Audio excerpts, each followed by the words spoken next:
This boy and girl are going to be well equipped when the time comes to take their places as worthy members of adult society. Aloha, y'all. This is Daniel Eisenman, the host of the Breaking Normal podcast, where my guests are all invited based on the frequency of synchronicity, all done in person, and all trailblazers in the breaking of all things normal. All right, y'all. Welcome back to the Breaking Normal podcast at the Let's Do Podcast studio here in Boulder. I'm sitting across Dr. David Tusek from Cloud Medical. I will just say that you are probably the most recommended person for me to meet / connect with / see if there's synergies that lie, probably more than anyone in Boulder that I have not met. And I would say just a really good reputation from people that I trust in.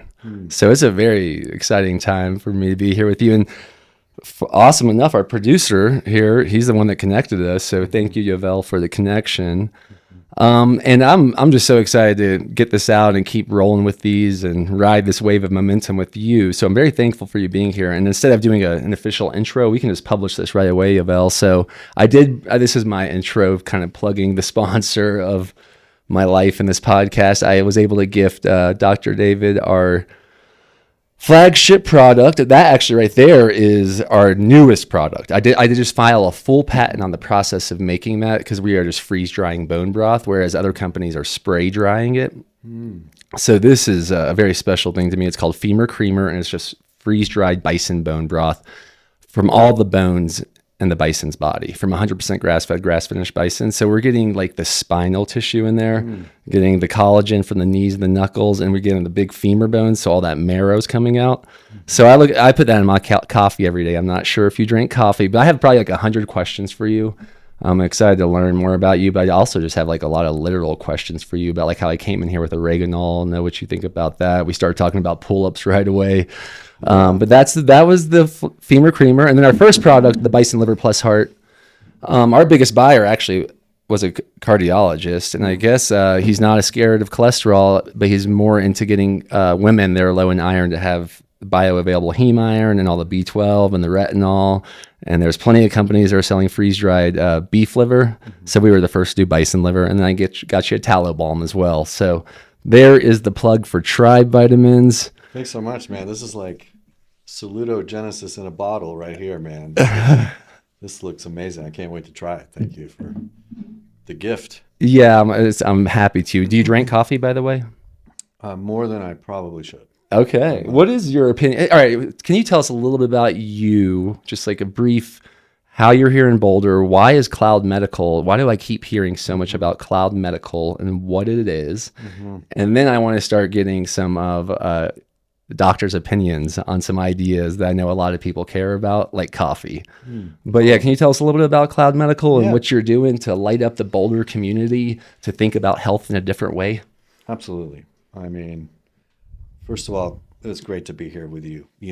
Speaking of synergies, we had a quick offline conversation, and the amount of synchronicities that came up were kind of magical right from the get-go. So it's cool to be here again with you. Thanks. And I appreciate you, Vel, for building out this great studio. And the schedule of this podcast is synchronicity. So exactly. Thank you for voicing that for sure. No, it's perfect. So, I've been a seeker all my life, and Cloud Medical is really just a super sincere and passionate intention for us to answer the question, what does the world need and what is ours to do? What does the world need and what is mine to do? And, what it really comes down to, if we sort of break it down, is that we have a healthcare system that is in need of reform, and we all know that. But I think the devil is in the details of what is it specifically that we're supposed to change, and what is it that needs transformation. Because, I love the Bruce Lee line: if you want to become a world-class martial artist, how do you do that? Well, you take what's good from all of the schools out there, you add what's missing and you discard the rest. And that's really the process that we need to go through in our profession, in our field. So I'm a ER physician, family doctor. I've been in healthcare, since, I graduated from med school in 1999. So, over 25 years in, and I've seen it from both the microscopic view of being an insider, but also from the macro view, from kind of the view of 30,000 feet, being a primary care practitioner. And we kind of have the bird's eye view of the whole landscape of the healthcare system. And just to be somewhat brief, it's my opinion that certainly on a qualitative level, there's no transformation that needs to happen in fields like interventional radiology or ophthalmology, where they can take the lens out of your eye in less than 20 minutes, replace it with a synthetic one, and you have 20/20 vision. Or orthopedic surgery, where nowadays, you can have a total hip replacement and in 3 weeks you're playing hockey, Wow. So qualitatively, like the way that many specialties are operating currently don't need to change. We can talk about quantitative change in terms of the math, like how do we actually pay for these things and make healthcare more cost effective. But the qualitative thing that needs to change on a fundamental, total, like re-envisioning, reimagining is primary care. And I would propose that this is the time for a wholesale primary care renaissance. And that starts by saying, very, very simply, that all the while we've been acting as though it's a one-sided coin that we're dealing with. And it's like, oh, wow, look, this damn thing has two sides, right? And the one side that we've been focused on exclusively is this whole vantage point of pathogenesis. Everything that we've constructed in the healthcare system to date is based on the model of pathogenesis, which is disease, disorder, dysfunction. How do we treat it? Normally with a synthetic drug or a surgical procedure. And the whole other side of the coin that's been totally neglected is salutogenesis, right? Salutogenesis, which is looking at our own innate capacities that are inborn within all of us to be healthy and to heal, to understand that, to really wrap our minds around what that is from an epistemology, like how do we create a framework and an architecture and a blueprint for that, for what that means? How do we think about salutogenesis in a big enough way, comprehensive enough way, so that we don't leave out anything important, but also in a simplified enough way so we don't get lost in the weeds? And then how do we take that framework and assemble a very, very potent but very simple and effective methodology that an 8th grader can understand, that costs almost no money to do, that takes almost no time to do, very, very distilled down ways of moving through the world, of being in your life, that actually allows us to do exactly that. Not throw away therapeutics, not discard the immense potential of the miracles of modern medicine. Like, let's preserve all of them, but let's add the missing half, which is, the kind of injunction or induction of what it means to actually be a doctor. Doctor comes from doctore or docere, the Latin root, maybe it's Greek, word that means teacher.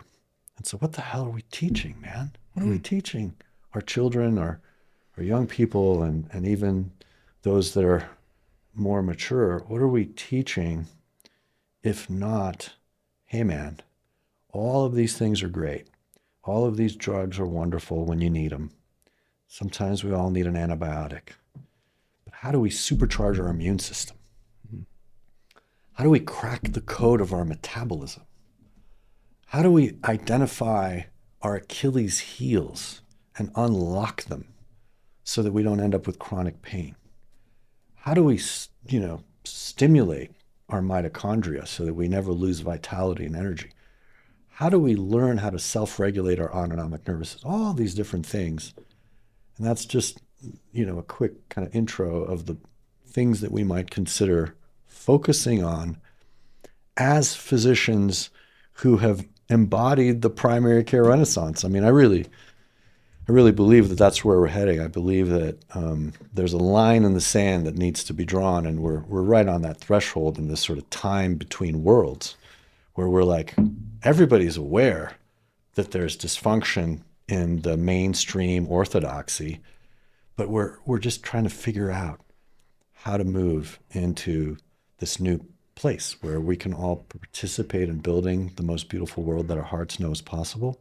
And from a physician's lens, physician's perspective, I believe the next move is to really begin to identify, articulate in a very precise way what salutogenesis means, which is another word of saying, what is the source code of health and healing?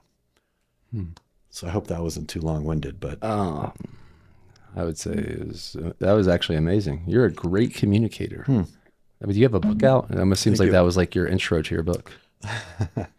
I am working on it, but some things take time. Yeah. I could imagine the ability for you just to communicate everything that you did has taken a lot of time. Mm-hmm. That was awesome. Oh, thanks. You named like 4 or 5 different ideas around the other side of the coin. Mm-hmm. Are those the 5 pillars that you were alluding to the other day? Well, I mean, yeah, but maybe we back up just a tiny bit and I mean, if this is a direction that you're interested in going here, which we totally can, and to say, all right, what does this salutogenesis look like? Right? Mm-hmm. And I can summarize that in like 3 to 5 minutes. You've got me captivated. I'm ready. So if we say we need a framework, what's a framework that's strong enough to build this thing upon? And I would propose that there's no better framework for a coherent understanding of life and a coherent understanding of reality than integral theory, the 4 quadrants of integral theory. And that comes from the work of Ken Wilber. Mm-hmm. And we can talk about those 4 quadrants. Second thing that we need, in addition to the framework, is kind of a conceptual trajectory of like where we're trying to go. And that's what I'm referring to as salutogenesis, the idea of the innate capacity to become healthy and to heal. And so how do we insert that or stack that on top of this existing framework? And salutogenesis comes from a guy named Aaron Antonovsky, who coined the term. He's sort of the father of salutogenesis. And again, saluto means health. Genesis, of course, is the stimulus or the creation or the nurturing of, the bringing forth of. And so bringing forth our innate health. And Antonovsky, as a quick aside, Israeli-American sociologist, psychologist, studied post-Holocaust survivors. Like my grandparents. Mm-hmm. Yeah. Not around anymore, but wow. Yeah. I wonder if they ever were in each other's fields. Yeah.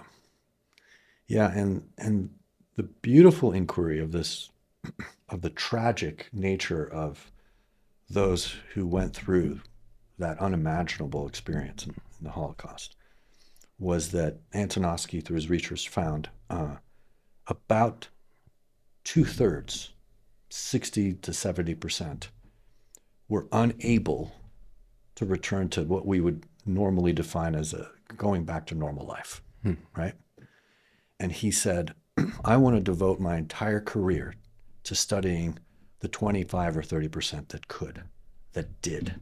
What made them different? What were their qualities and characteristics? And I want to really dig into that. And from that work came this concept, beautiful concept of salutogenesis.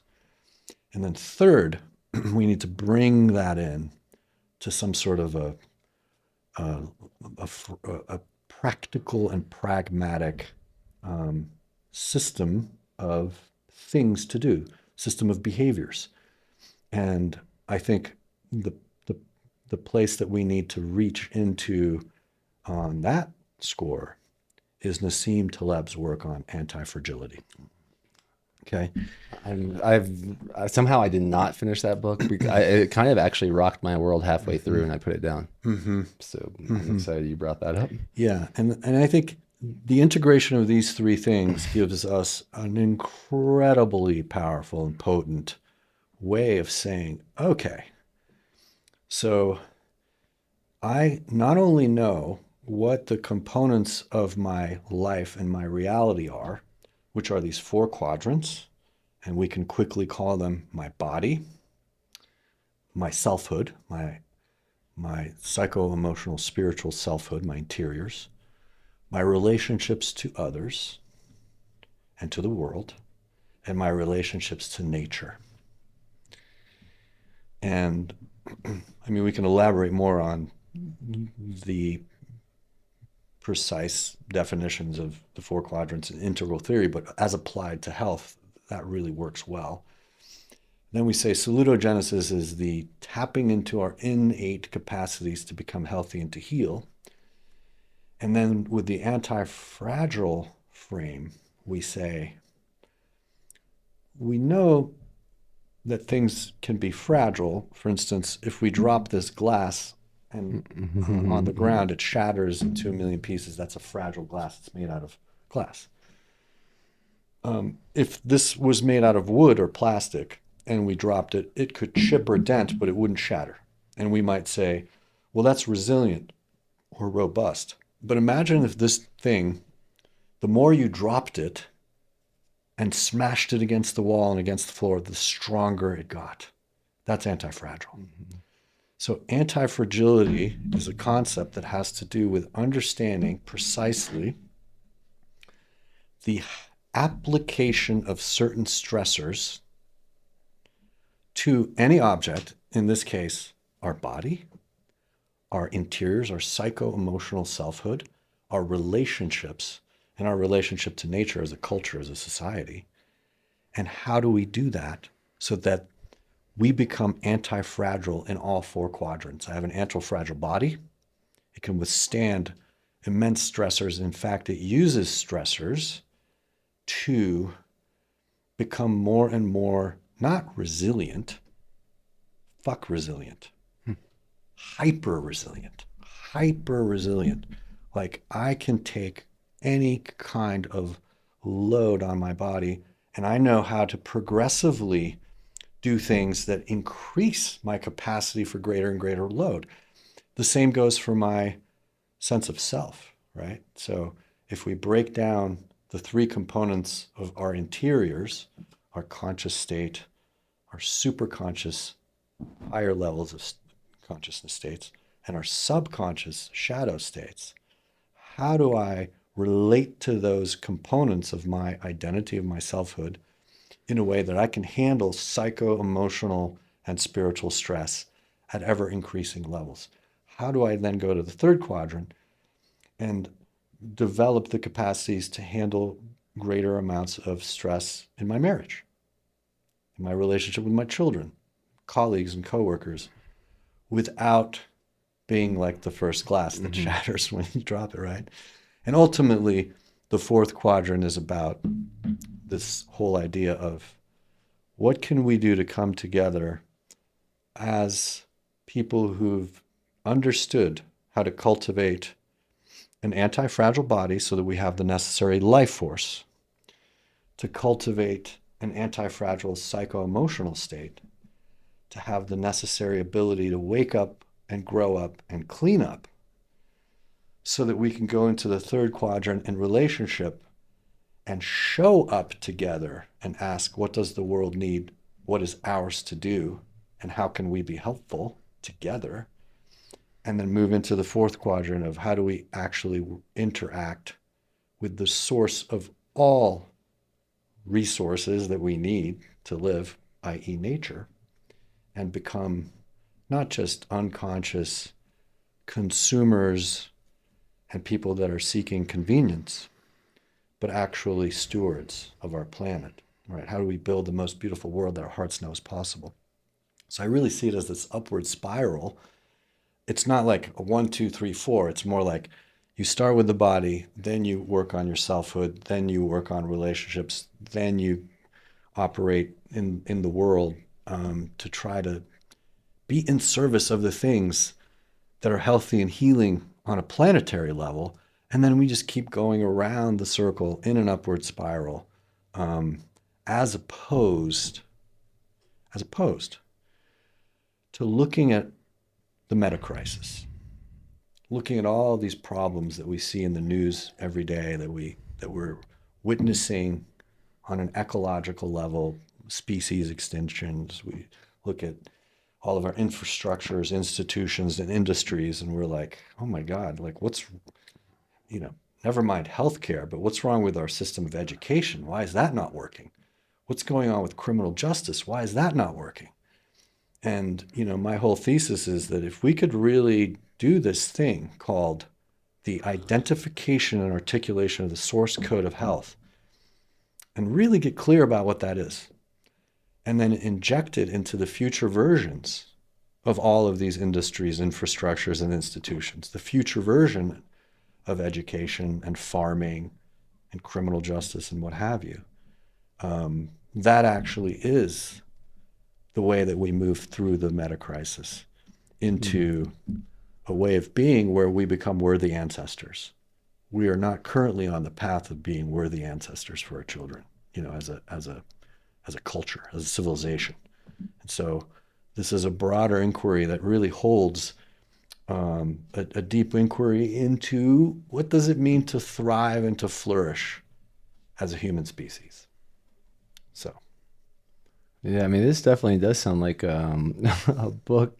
Like this philosophy, is this all like embedded in Cloud Medical? I just so other people, they're like, wow, I want to like. What you mentioned a few books. What books would people read to understand even more where you're coming from, and then how can they even understand more where you're coming from? Yeah, well, I think that, again, the framework of integral theory is essential. Like, we have to understand what things we must not leave out, I mean, just real quick, on a cultural level, on a sociocultural level, we have this intersection of pre-modernity, modernity, and post-modernity. We're trying to move to what's past that. And, so to have a framework of understanding where we are moving on a civilization level, I think integral theory gives us a really beautiful overview of that. Integral theory is the name of the book. Integral theory is Ken Wilber's philosophy. Okay. And Ken Wilber is, I would consider, many people would consider, the most important living philosopher of our time. I do remember when I was in Fairfax, California, people kept telling me, oh, you got to meet Ken Wilber. Yeah. I don't know if he lives there or something, but I remember that recommendation quite a bit as well, similar to you. Yeah. Well, he actually lives in Colorado now. Okay. And he's written probably 30 books. A great introduction to his thinking would be probably The Brief History of Everything. That's, I think, a 2000 edition. And then he's written, several books since then. But I think an introduction, like either Integral Vision or A Brief History of Everything, would be a great kind of place to start with him. And then moving into, like, I guess the whole point that I'm trying to make is we have all, like, I've suffered from this. I'm sure you can relate to this, both of you guys. We have all had a lot of health tips, a lot of nice little nuggets thrown at us over the years, and we've tried some of them, and some of them worked, some of them didn't work. But that's not what I'm talking about, right? It's all incoherent. It's like, here, try this, try that. What I'm talking about is listening to the signal of health and healing in the noise of all the distractions and of all of the salesmanship and all of the junk that people are trying to throw at you that doesn't have the right basis and doesn't fit on our map of like the key fundamental essential principles. So I've been on this quest to begin to find like what's the driving force for anti-fragility in all four of these quadrants. And what I'm beginning to understand is that there's a concept of polarities that I'm calling, for lack of a better word, hormetic polarity oscillation.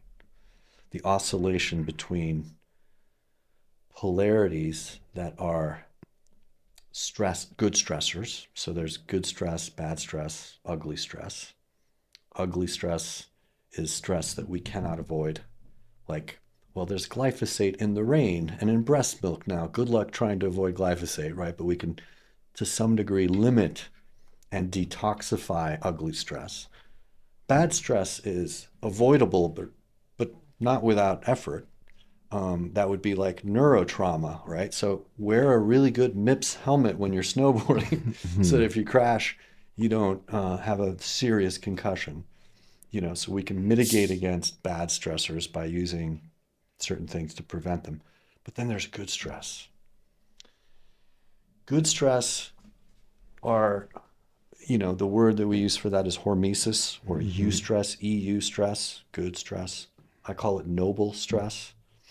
This is the whole principle of voluntary discomfort to prevent involuntary suffering. Right? And so we all know that if you take a 40-pound dumbbell and you curl it over time, your biceps will become more supple, more strong, right? Provided that you stretch it properly. And so the hormetic polarity there is deep contraction and deep stretch. We can do that for the muscle. But how many times have you thought about, or how often have you seen a complete framework on all four quadrants of all of the ways of applying good stress to your body, psycho-emotional state, relationships, and your relationship with nature in a way to enhance health and healing from within, right? So I believe that it's an important thing that we do. And who better to do it than primary care physicians? Keep coming back to that, doctor's teacher. Than to say, we're going to cultivate and curate all of the hormetic polarities of the body and the other quadrants that I mentioned, so that we can have practices and principles that we can implement very, very easily on a day-to-day level and become anti-fragile in all of these ways. So on the body you have, do you want to just go through those or? Yeah. Have you ever heard of, just quick idea kept popping in my mind. Have you ever heard of Paul Chek by any chance? Mm-hmm. You have?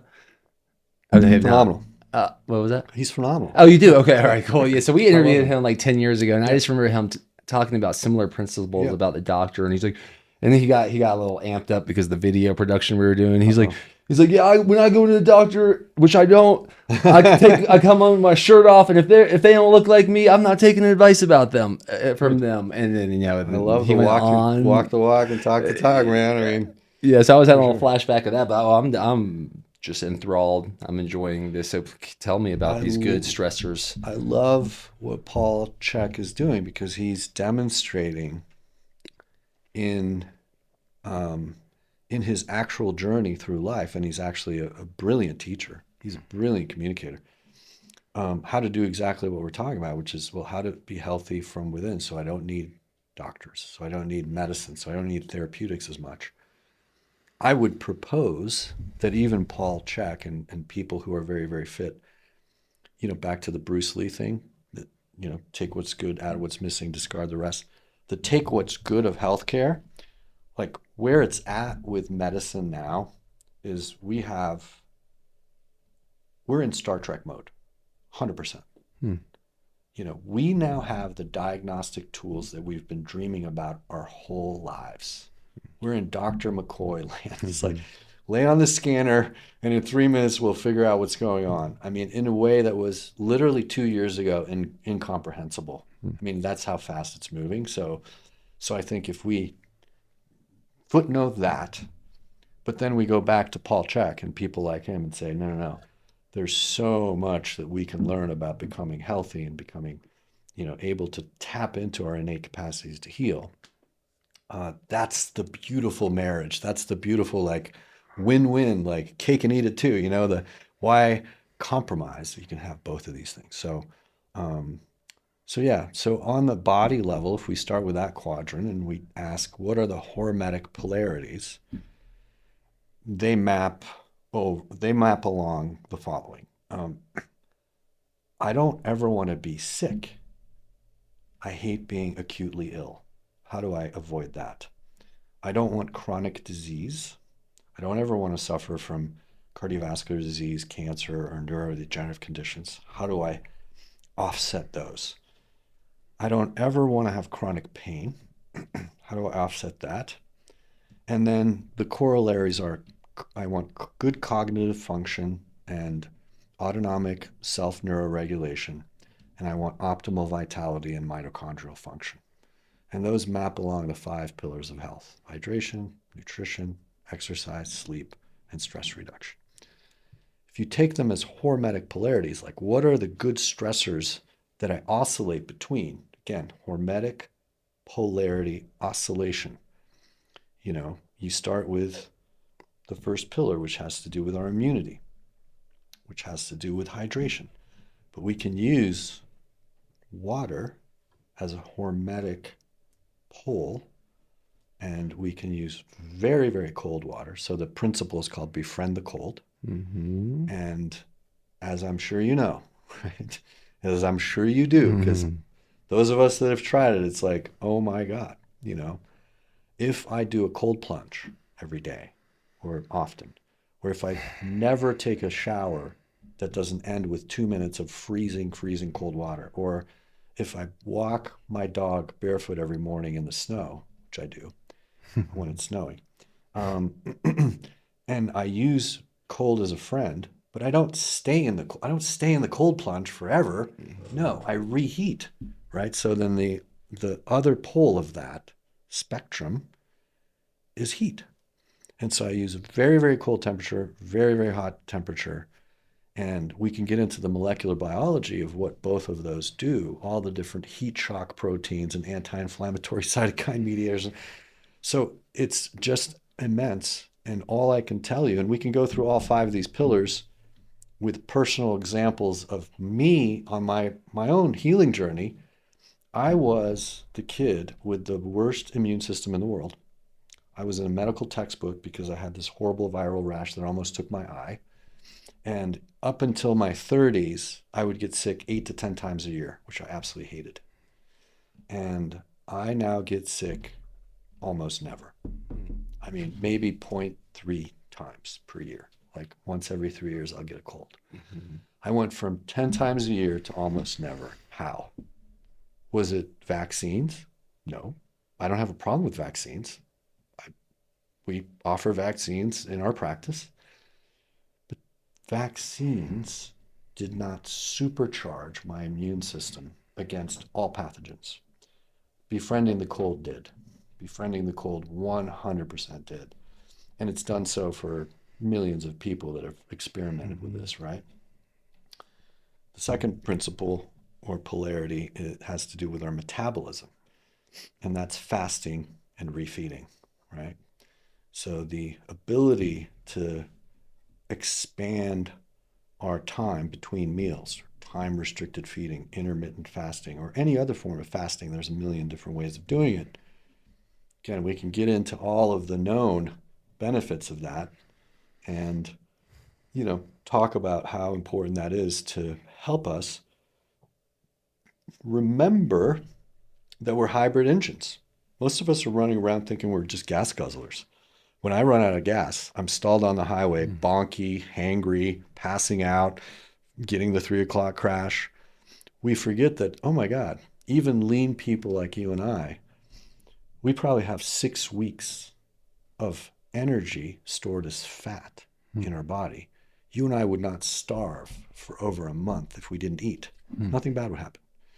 And yet, why is it that after 3 hours, most people get extremely hungry, right? They wake up in the morning, they have breakfast, then at 10 o'clock they have a snack, then they have lunch at noon, then 3 o'clock snack, then dinner at 5, and then another several snacks before bedtime. And we act as though we're literally glucose-dependent engines. We're not. We can use fat as energy very, very effectively, but it takes metabolic adaptation to unlock that fat energy. It takes metabolic flexibility to reboot the rusted cellular machinery that has to do with fat, ketone metabolism, because we've shut it down. We've shut it down for decades because it's the great American way, right? So befriend the cold is the first rule of Cloud Medical. Kill your breakfast is the second rule of Cloud Medical. You want to be healthy? Stop doing the stupidest thing that we've ever invented in the history of humankind, eating breakfast. Kellogg's ruined us. It absolutely drove a big part of this epidemic. And it wasn't just that. You don't want to be too, hyperbolic about it. But it's when you combine the refined, destructive kinds of foods, and then you provide them throughout the day without any intermittent rest between meals, that's really the devastation. So again, we can keep going through all of these or take a pause. Oh no, they're super. Like I can say for myself, in that book, at the very end of the book, I do like the appendix of like top 10 health hacks for breaking normal. Yeah. And the first one is about hydration. I think and it's a lot of it was inspired also by hanging out with people like Paul Chek and Laird Hamilton. Yeah. It was about when you first wake up without an alarm. Yeah. Drink some lemon water before you start thinking about food. First, and the idea was a lot of people are they hungry for food when they're actually hungry for nutrients, but they're actually just thirsty first. Yeah. So we've always, and then we've taken that also, like the polar plunging is a huge part of that book. Yeah, hell yeah. And that was my brothers and I's rules. And when we did we had our Rob Ross YouTube channel, when we were like these little health investigative journalists around the world, our rule was when you see clean water, get in it. Yeah. And most of the time, that the cleanest water is actually very hot or very cold. Yes. Because it's like right at the source. Mm-hmm. So, and when you get those combined, then we're talking about God's spa. Mm-hmm. No, totally. And then the breakfast thing too, it was like, when I was like in middle school, I used to wake up and eat cereal and just be zonked throughout the whole day. I haven't had a breakfast What was maybe your in a favorite decade. cereal? I was a Fruity Pebbles guy, man. I mean, all of Lucky those. Charms, Yeah, I man. think Lucky Charms and Power Rangers with my brothers. It's It unbelievable. was a whole ritual. But I slept all day in school. I was just like, what? It was terrible. And I had acid reflux and all kinds of crazy things. And it is just so amazing how that is built into being such a cultural ritual. Yeah. But for me, like that coffee and Femur creamer and some Tribe vitamins, that's my breakfast now. And I typically don't really actually have a full meal until around sunset. Yeah. No, that's, you know this, we know this, but 95% of Americans don't, right? And so when we're talking about, again, back to the first part of this conversation, healthcare reform, like what needs to change, it's like, hey, how about we tell people that this is the real deal? Like, these are not fads. These are not hacks. These are fundamental elements of knowing how to relate to our bodies. Our bodies don't ask for much. We don't it actually, like, I've gotten these 5 pillars down, and when if we have time to go into the second quadrant of our psycho-spiritual, psycho-emotional state, what we've done is we've taken the 8 limbs of yoga, all 8 limbs of Patanjali's yoga practice, integrated them with the 5 pillars of the body, and said, here's a 30-minute morning routine where you can begin to stack these things call them smart stacks. So 1 + 1 + 1 = 7. They're synergistically integrated. So the one thing helps prepare you for the second thing, and so on and so forth, and you create this amazing momentum. And again, the whole practice costs no dollars. There's no tech that you need other than a cold shower, right? Mm-hmm. You greet the sun, right? That's the fourth pillar. You put some freaking UVA and UVB light from the morning sun on your retinas. I mean, it's absolutely. That's the fourth pillar? Yeah. What was the third pillar? The third pillar has to do with our kinetic chain. So you want to keep going with the fourth pillar? All right, let's keep going. Okay, it's like we skipped 3 on 3-3. So sorry. 3-3. Exactly. Today is 3-3, and we're going to go back to 3 in a moment. All right, so we can do 3 real quick. So okay. we call that find your Achilles and fix it, right? This one goes back to chronic pain. So we want to avoid acute illness, chronic disease, and now we're on the third one, chronic pain. And we say, all right, we are all typically prone to some vulnerability, right? My left shoulder. Could be your left shoulder, could be your knee. But the 3 most notoriously neglected body parts are the glutes, core, and pelvic floor. Most of us have some problem. Like a lot of people are like, those what? Choices. I didn't know I had a pelvic floor. What the hell is that? Yeah, let's talk about it. I don't think about my glutes unless I'm trying on a bathing suit, or whatever.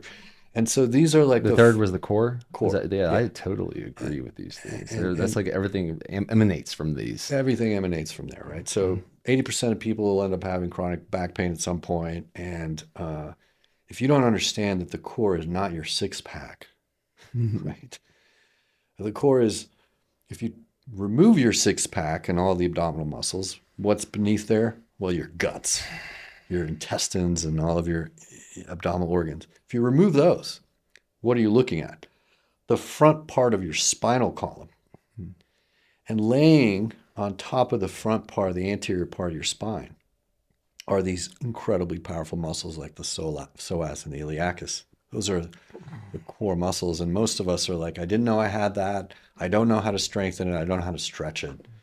And mind in that muscle is how we begin to create a relationship with these neglected body parts. And, there's a ton that we can do that's very, very, very simple. If we already have a serious problem, we need to work with body workers that can help us unlock that.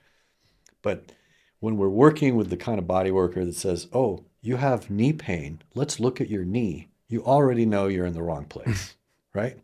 Because most of your knee pain probably starts with like, oh, look, your left shoulder rides a little lower than the right shoulder. That's throwing off your pelvic tilt, and therefore you're compensating. You have knee pain. It's an interesting example because the other thing I might have a little bit is left knee pain. There you go. Like, is there a connection there? Because this is definitely a situation. Totally. Sometimes that's a situation. Yeah. And so the real masters of the body, I call them body whisperers, are seers. They see. They can just intuit what's going on, and they don't get the tunnel vision thing where they're like, oh, the guy has knee pain, let's figure out what's going on with the knee. We have to see the body as a kinetic chain where literally the neck bone is connected to the toe bone, and find out what's weak, strengthen it, find out what's tight, and stretch it carefully over time. And there's so much, I think, like really good content on YouTube now about these kinds of things. I love the ATG guys. I think they're amazing. The knees over toes guys. Oh, yeah. Have you heard, I had a guy in here the other day, Austin Einhorn. Have you? I don't know him. That might be a fun interview to listen to. He was kind of like the Sherlock Holmes of body pain. And he seems to take a very similar philosophy to what you're saying. And his work seems to prove it because he's working with a lot of professional athletes. Yeah. Yeah. No, it's so important to have like some understanding of that practice. And again, what we do in our optimal morning routine is we just do the Surya Namaskar sun salutation series, which takes literally 3 minutes. And the greeting the sun yoga sequence hits all of those areas really, really pretty powerfully. The founder, Eric Goodman's foundation method, is know also Eric. a really good one. I've stayed with Eric in Santa Barbara at one point. Wow. Yeah. Great guy. I mean, he's basically distilled it down. Like, if you have to do one posture, this is the one to do. Very powerful. So yeah, there's ways of kind of really going deep on this without overthinking it, without having it be overwrought.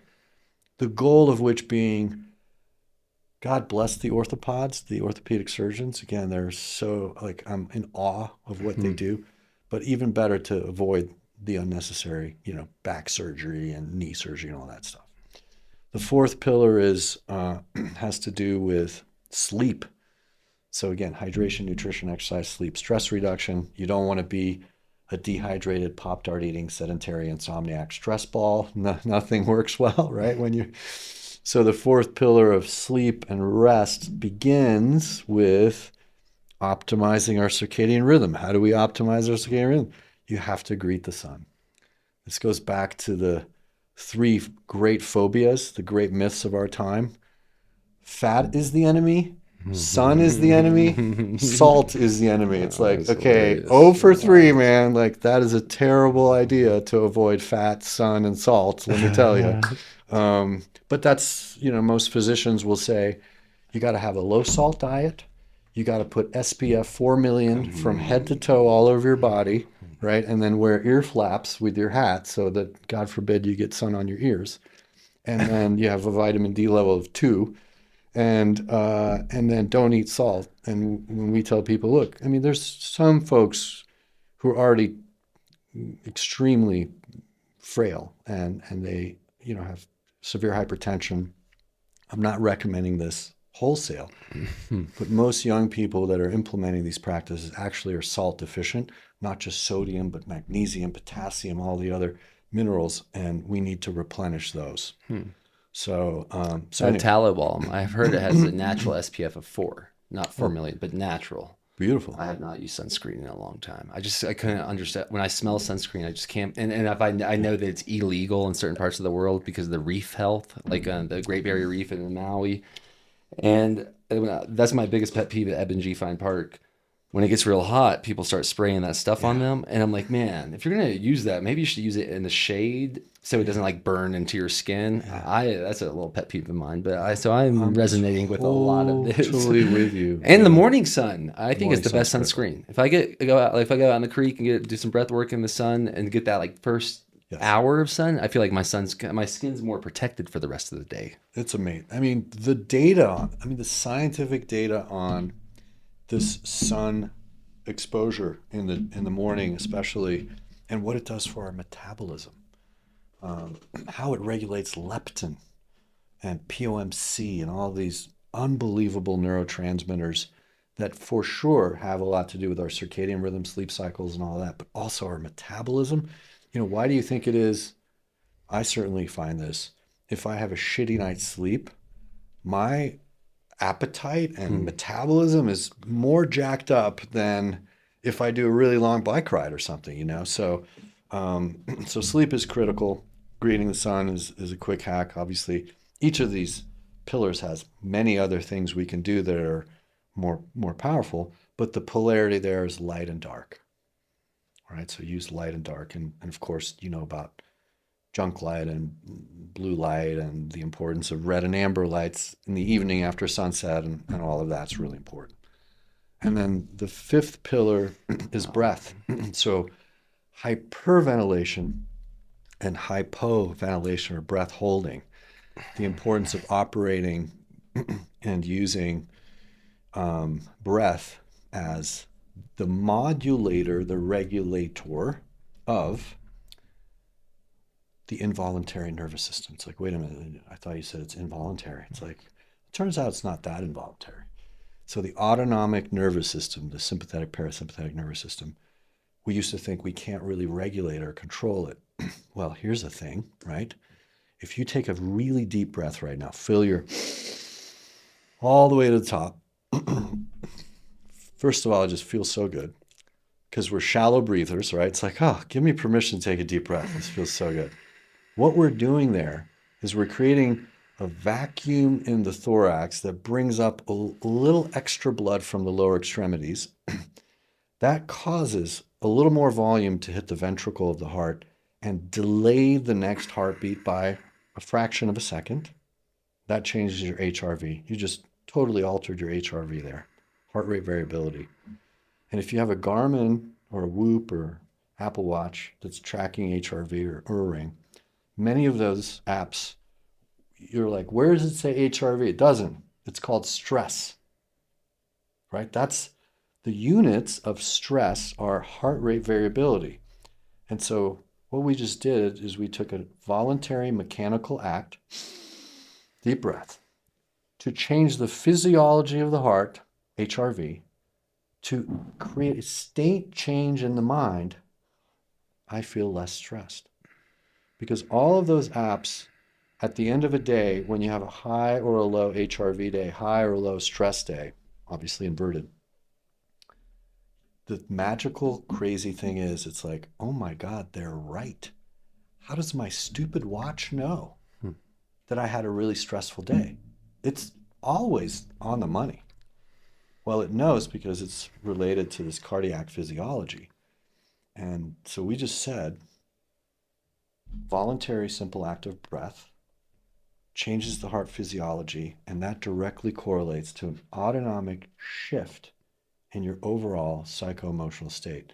We feel less overwhelmed, less anxiety, less fear-based emotions. I mean, this alone is earth-shaking information that every child needs to know, right? And yet we're like, no, did you take your Prozac today? Again, sometimes we need antidepressants, but it's like, why are we missing the boat on helping people understand fundamental, essential, foundational things to actually be healthy and to heal? And I believe that's the primary care renaissance. I believe that in the future, the hospital, the school, and the monastery will be one place where we get to learn how our bodies work and how very, very simple things, not fancy, not expensive, principles to turn on our innate capacity to live the life that we deserve as healthy humans. Where are we going to start the first one? Yeah, man, we didn't even touch the other three quadrants, but we can do that at some point. For sure. I'm interested in that center. Yeah. Oh yeah. You said the school, the hospital, and the monastery all thriving together in the same place. Yes. Where We're still trying to figure out. I didn't coin that beautiful image. That was either Ken Wilber or Daniel Schmachtenberger. I know Daniel. We keep going back and forth about it. It's like, which one of you guys said it first? But it's such a potent line, right? Anyway, yeah. So thanks for letting me riff about all this. That was amazing. Were you giving me a signal like that we're running out of time, or that? Because it's 1 o'clock right now. Yeah. What how are you doing on time? Doing great. How are you doing on time? All right, then. You said you have, so we could have maybe 15, 20 more minutes. Absolutely.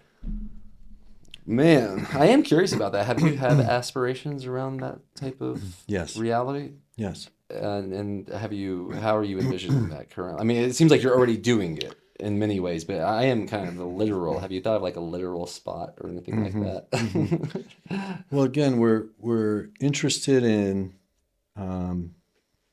first of all, getting it right. I don't want to be solipsistic about all of this, and so right now we're building a collective of the really top psychologists, physicians, scientists, philosophers in the world to look at this framework and say, yeah, this, of course, cracking the source code of health is going to be an iterative process. Like, no matter where you start or how good the initial version is, it will constantly have to be refined and updated. No problem there. But taking that first pass to really make it a world-class endeavor that's worthy of true dissemination is important. And so that's the first step that we're very actively doing. Second step would be to pilot and pioneer, again, primary care renaissance. So primary care clinics, i.e., that's what we're doing at Cloud Medical, and we want to grow this elsewhere in multi-state fashion, so that people, when they come to the doctor, of course, we'll treat your strep throat and deal with, pap smears and skin cancer surgeries, but we also want to have this curriculum, this framework of simple rules to follow to help you optimize on all four quadrants and move towards an anti-fragile body, selfhood, relationships, and connection with nature.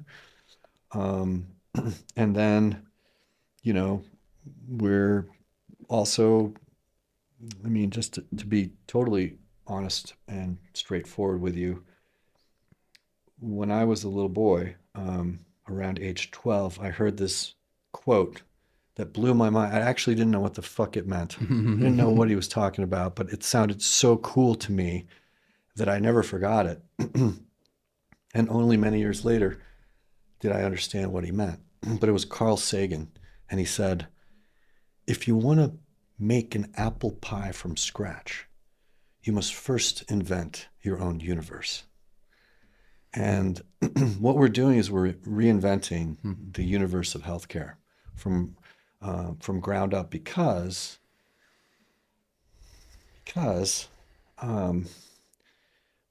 it's possible today to reassemble the players in primary care, major medical catastrophic care for things like surgeries and hospitalizations and ER visits and all of that, plus vision and dental, in a way where we do all of those things from a salutogenesis and pathogenesis perspective, but we lead with salutogenesis. And to do it all in for half the cost of what most people are paying for their crappy Kaiser or Cigna or Aetna plan. So that is possible now. That is possible now. And we're building that as we speak. And we've been doing these micro experiments and prototypes here in Boulder County. And, we really want to launch this as a meaningful alternative to what most people are now not just getting, where they feel that they're not getting a lot of value, but also insurance premiums are like a mortgage payment for many people now, right? It's an atrocious amount of money that they're spending on healthcare, and all they're getting is really bad sick care. And again, God bless ERs and all of the cool things that we do. But the whole point is that we're not going to make any headway into the fact that we're the sickest society that this country has ever seen, and in fact the world has ever seen, if all we do is invest in more pathogenesis, more therapeutics, more drugs, more surgical procedures. We have to completely reinvent the game.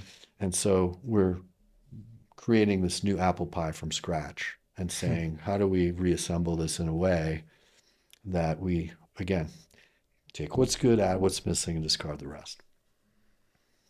Yeah, it's a beautiful vision, and it sounds like it's already a beautiful manifestation, especially with Cloud Medical. And for some people that are listening, like, man, I want to check this out. Is it only for Boulder residents currently, or what's the deal with that? So here's how it works. So we have a lot of people in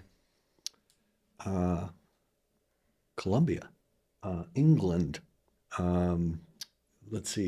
Portugal, certainly many, many states around the country, Florida, California, New York. The only qualification to join is you have to establish within the first 6 to 12 months of joining here in Boulder, so that we could do a good exam, lay eyes on you, put hands on you, check you out. And so many of our members have some connection to Boulder. Okay.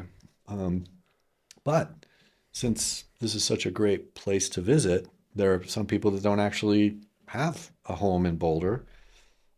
Many people are digital nomads, right? They have a footprint in Boulder, but they travel most of the year. But some people don't live here at all. or have any necessary connection to it, but they just fly in, they establish, and then we can treat them. We can do a lot remotely. We can do a lot of the cool diagnostics pretty much anywhere in the US. It's hard to do some of that in Europe or elsewhere, but that's getting better. We're very interested in medical tourism, so we're constantly creating partnerships outside of the country. And yes, so Boulder County now, and then we hope to grow to many states over the next few years. And is that cloudmedical.com or .io. .io? Cloudmedical.io. I'm definitely going to take a deeper look at the website. Yeah, check it out, man.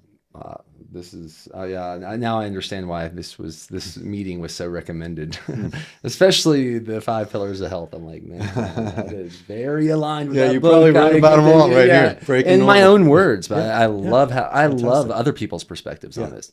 I mean, like, you would be proud of my morning ritual, especially starting soon when that morning sun hits Ebony Fine Park. So, well, I usually wake right up. I go right to the creek, jump right in. So I'm barefoot, you know, in the grass. And then if the weather's right and I have time, I'm doing breath work. And I'm doing I'm hyperventilating for 33 breaths.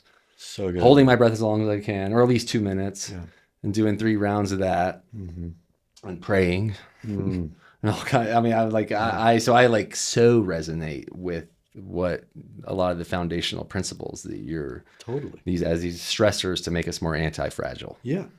Well, I mean, and you're a testament to that. I mean, you're fit. You're obviously a healthy guy. You're thriving. You're feeling good in your body. And, then we move and we work on, as I'm sure you've spent a lot of time doing. You know, we hit on this a little bit earlier, but the relationship with ourself, like, how do I demystify myself to myself? Like, why do I keep doing this? Why do I have these bad habits?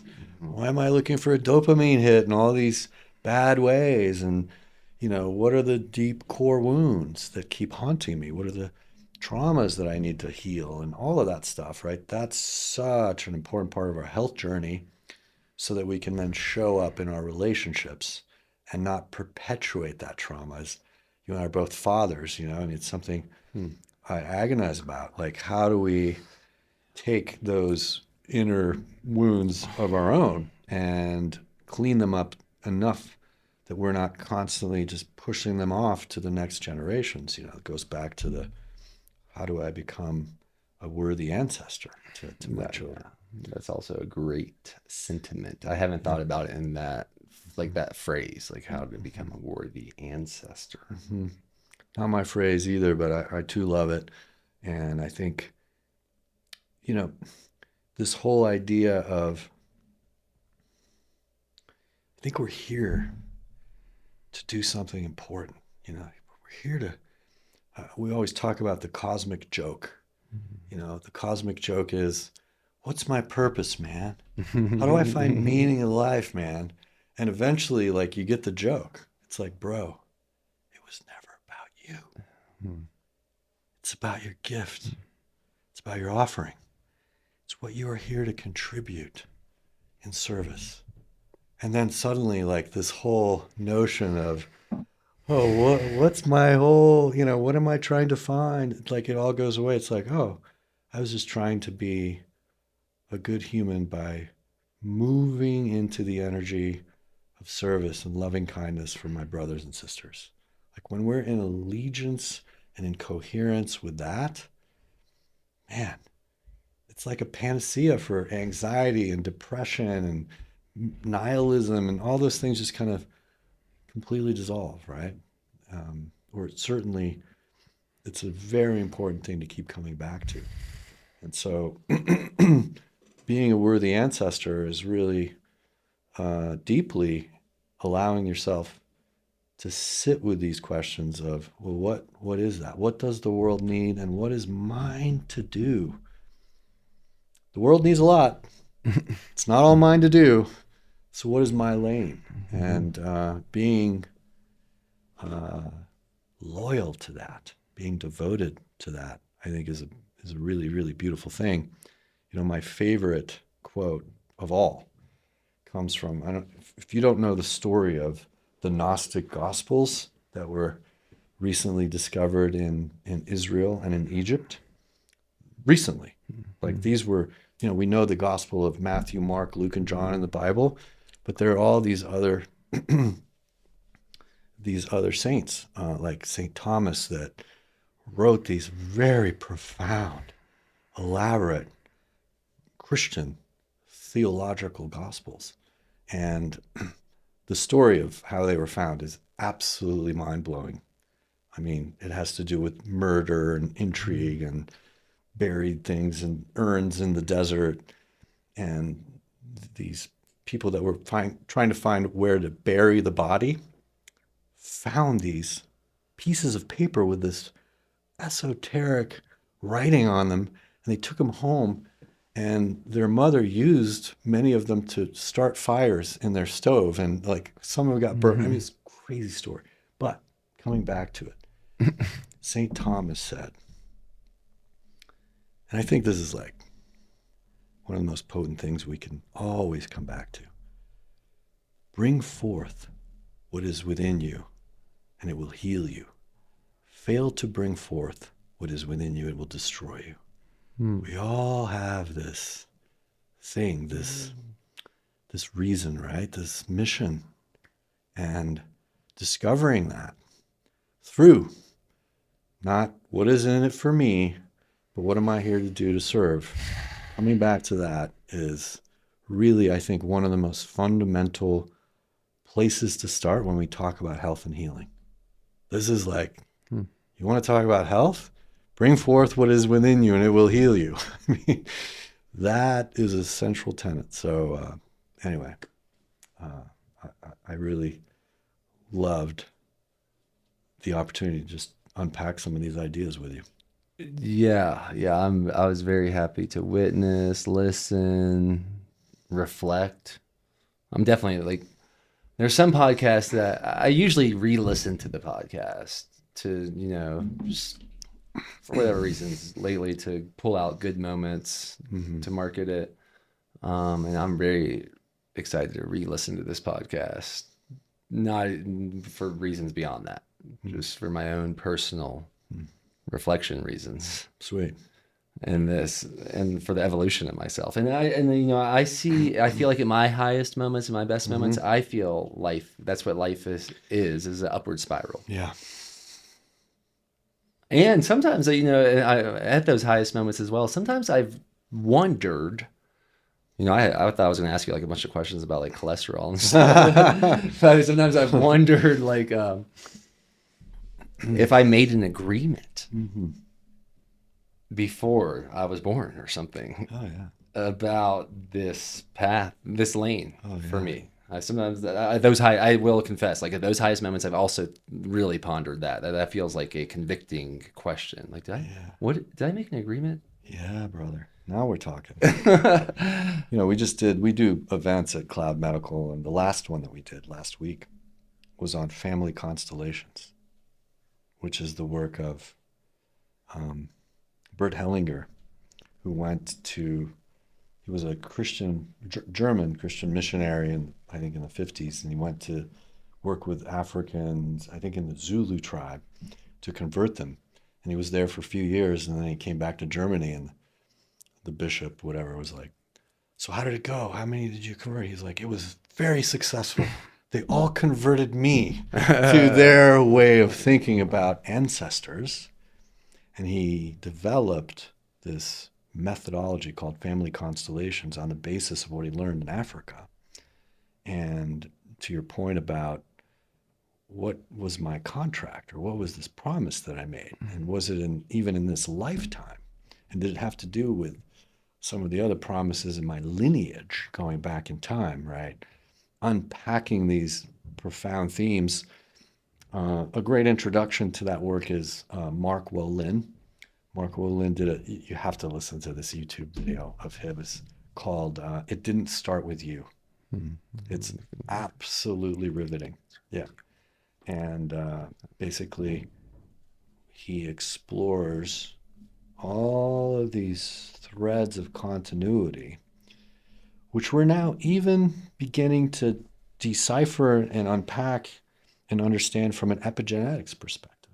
We always think about epigenetics as, well, lifestyle affects our gene expression, but some of this stuff goes way, way back into our ancestry and is informed not just by what our ancestors ate, what my granddad had for breakfast, but the kind of trauma, psycho-emotional, spiritual trauma that he endured.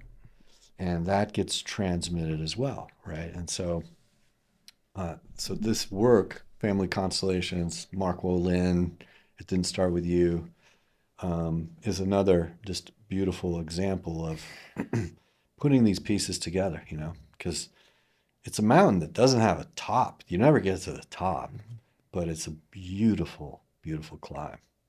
So that's the deal, man. Yeah, it makes me think of my grandfather, who he was alive when I was born, but I think he passed away when I was like one something.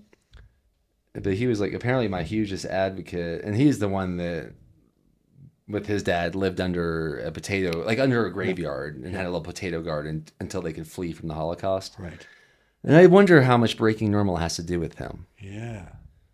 Because that is one thing that I feel like has been imbued in me since the beginning, especially with having a Christian mother side, Jewish father side, going from South Florida to South Georgia and then traveling the world, that like,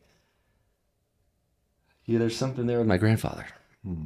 Something about how he was able to live where I was born. I feel like there's something there for the reason I was born. I think it has something to do with breaking normal. I've come to believe, my friend, that there's certain things that get lost, but the things that matter don't have to be lost forever. And I recently did a family constellation on cloud medical, and in a totally shocking way that I didn't expect in a million years, cloud medical and my ability to share some of these ideas and put them together had everything to do with my grandfather. And the time that I spent at his deathbed. And so the whole session, the whole family. Well, I might have spent time at his deathbed and not. No, I may have been there. I now need to ask my parents. Wow. Right. Thank you. Please go ahead. Yeah. No, I mean, it's. How old were you when that?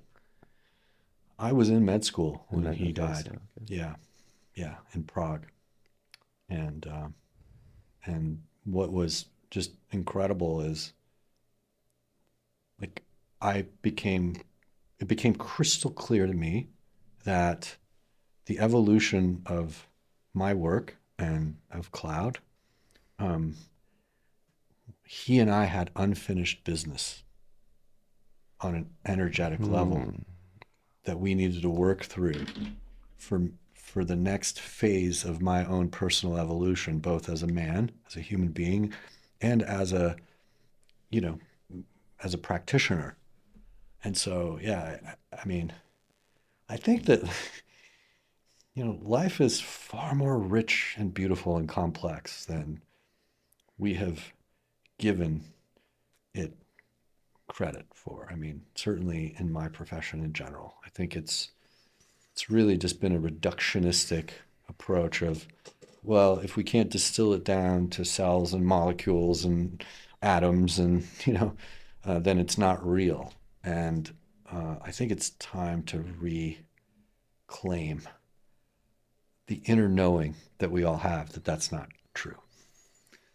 So I really, like, in a humble way, encourage you to explore your relationship with your grandfather, because I think there's a lot of value and richness there for sure. All right. Well, I'm going to take action on that. Actually, for both my grandfathers. Yeah. Which will probably lead to all my grandparents and all of my ancestors, probably. Maybe going back to the Big Bang, brother. I have a feeling I'm not the only one that's going to feel this way, but maybe we'll have to get you on the show again and then ask my 100 like microdose questions, from like microdosing to like cholesterol to testosterone to the ideal water. Love all that too. Yeah, but this seemed like a more important conversation because I think we allowed to kind of like how you said, allow what wants to come through us to come through here today, regardless of my preconceived notions. Which we're not much except to connect with you, and it's been a real blessing. Yeah, man. It's been an honor. Yeah, I'm really excited to continue this breaking normal relationship. Thank you for breaking normal in the medical industry, which seems is going to be spilling over to all the other industries like education and community. And it means a lot to me. This is a very important hour and a half, or however long we were here, hour and 11 minutes for me. Sweet. On 3-3. Yeah, man. I really enjoyed it, and I appreciate what you're bringing to the world. I mean, just, one of the foundational components of our health is where we get our food. And I mean, again, this kind of stuff hopefully replaces so much of the junk that we put in our body. So bravo, man. Yeah, my dad's been a pharmacist for 45 years and owned some pharmacies in Miami when his dad owned some businesses in Miami. And he's a big believer. He's very happy about this as well. And I definitely think his path inspired me to look at the alternative, the other side of the coin. Mm-hmm. Mm-hmm. And I definitely believe in both sides of the coin. Yeah. Yeah. Yeah. So thank you. Two sides, man. For spinning that coin with me today. Do you have any questions for me before we go? I almost forgot to ask. And if anyone wants to follow you, how do they do that? What's the best way? Or if someone wants to get in touch with you? Or probably the best way is info@cloudmedical.io. You can always reach us that way.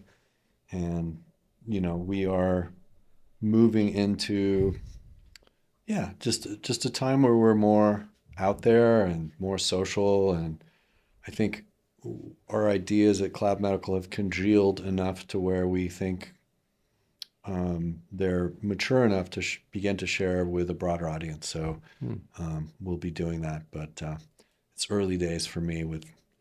I haven't been on Facebook for like 10 years plus. Sounds like it might be a healthy thing. Yeah, exactly. It might be part of part of the detox. Integrate that somewhere in the pillars. Yeah. Sure. If you could put that on the description, that'd be great. Because I have a feeling people will want to reach out. Yeah, cool, man. I appreciate it. Yeah, let's do this again. Awesome. And any question to end it on for me by any chance? No pressure, though. Some people say no to that, and I appreciate that as well. The question that comes to my mind would be, and maybe you want everybody to know this or not, but what time do you arrive at Eben Fine Park? Oh, okay. Yeah. All right. So lately, not in the mornings because my girlfriend's in Italy. Yeah. And it was more when she would hang out with my daughter, and I would go there first thing. But I think by the time she gets back, it's going to be the sun is blasting there, probably around 7:30 to 8 a.m. Mm-hmm. It gets real black. Like that's the place that's getting the most sunrise sun, and it's right next to a cold part of the creek. Yep.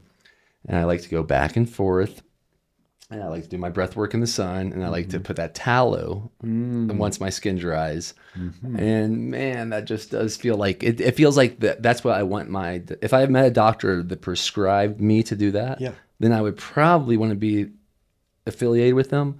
And I haven't gone to a doctor for like over a decade. So that's why another awesome reason is to meet you today. I'm like, wow, a doctor that thinks like this. Let's go. We'll bring the prescription pad and force cold plunging. And actually, I take that back. It cannot be forced. This has to be, again, voluntary discomfort for involuntary suffering. If you push somebody in a cold lake, that's trauma. I totally agree. But if you receive the cold, right, if you embrace the cold, if you inquire what body part is most recoiling and you just communicate with it, it's like, hey, why is this part of my scapula so like triggered by this cold? And you connect with that. There's a profound opening and a message there for us to explore. But yeah, that's awesome that you do that. I love that park. Oh man, too. I live there right there for that reason. Uh-huh. And on the one more little plug for Breaking Normal, the book. You reminded me of what the story that I think that most people were the most touched by was. I painted this picture. There was a mother, an older, she thought she was old to be at this retreat, and we were in Utah. And we went into a freezing lake. It was like the introduction to the retreat. Like we're all going to jump in, and we didn't force anyone to do it. We didn't. I know how dangerous that can be. No. We did not force anyone to do it, but we sure enjoyed ourselves. Yeah. And then all of a sudden, other people were starting to enjoy themselves. And there was one lady that didn't enjoy herself, and she thought she was too old to do this. And she started driving us back about 2 miles down the road and busted a U-turn, went in that water. And that, like, just all of us witnessing that, and even me writing about it, I think has changed a lot of people's lives. So I definitely hear you about the idea of not like forcing these ideas on anybody. Right. But man, when someone volunteers for them, wow, are they powerful? Oh, you emerge with childlike eyes.